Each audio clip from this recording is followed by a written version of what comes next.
میرے پیارے آقا صلی اللہ علیہ وسلم کو اللہ پاک نے بے حد معجزات عطا فرمائے۔ ایک مرتبہ صحرائے عرب میں ایک قافلہ اپنی منزل کی طرف رواں تھا کہ راستے میں پانی ختم ہو گیا۔ قافلے والے شدت پیاس سے بے تاب ہونے لگے، موت ان کے سر پر منڈلانے لگی۔ پیارے آقا صلی اللہ علیہ وسلم اچانک ان کی امداد کے لیے تشریف لے آئے۔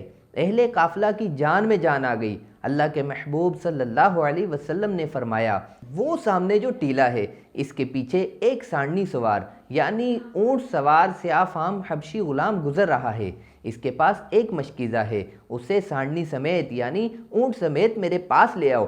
چنانچہ کچھ لوگ ٹیلے کے اس پار پہنچے تو دیکھا کہ واقعی ایک سانڈنی سوار یعنی اونٹ سوار حبشی غلام جا رہا ہے۔ لوگ اس کو تاجدار مدینہ صلی اللہ علیہ وسلم کی خدمت میں لے آئے۔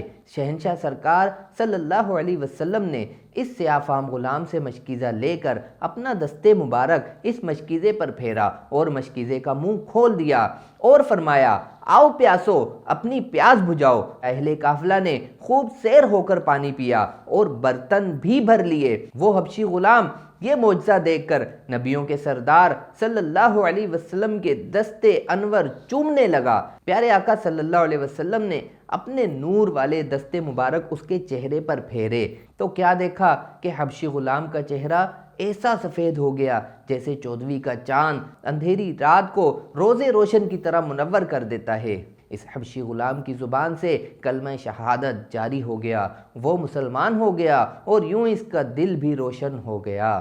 جب مسلمان ہو کر وہ اپنے مالک کے پاس پہنچا تو مالک نے اسے پہچاننے سے انکار کر دیا۔ وہ بولا، میں وہی غلام ہوں۔ مالک نے کہا، وہ تو سیاہ فام غلام تھا۔ کہا، ٹھیک ہے، مگر میں مدنی سرکار صلی اللہ علیہ وآلہ وسلم پر ایمان لا چکا ہوں۔ میں نے ایسے نور مجسم صلی اللہ علیہ وسلم کی غلامی اختیار کر لی ہے کہ اس نے مجھے بدر منیر یعنی 14ویں کا چاند بنا دیا۔ دیکھا آپ نے کہ دو جہاں کے سلطان سرور ذی شان صلی اللہ علیہ وسلم کی کیسی شان ہے۔ پہاڑ کے پیچھے گزرنے والے آدمی کی بھی کس شان سے خبر دی کہ اس کا رنگ کالا ہے اور وہ سانڈنی پر سوار ہے اور اس کے پاس مشکیزہ ہے۔ پھر عطائے الہی عز و جل سے ایسا کرم فرمایا کہ مشکیزے سے پانی سارے قافلے والوں کو کفایت کر گیا۔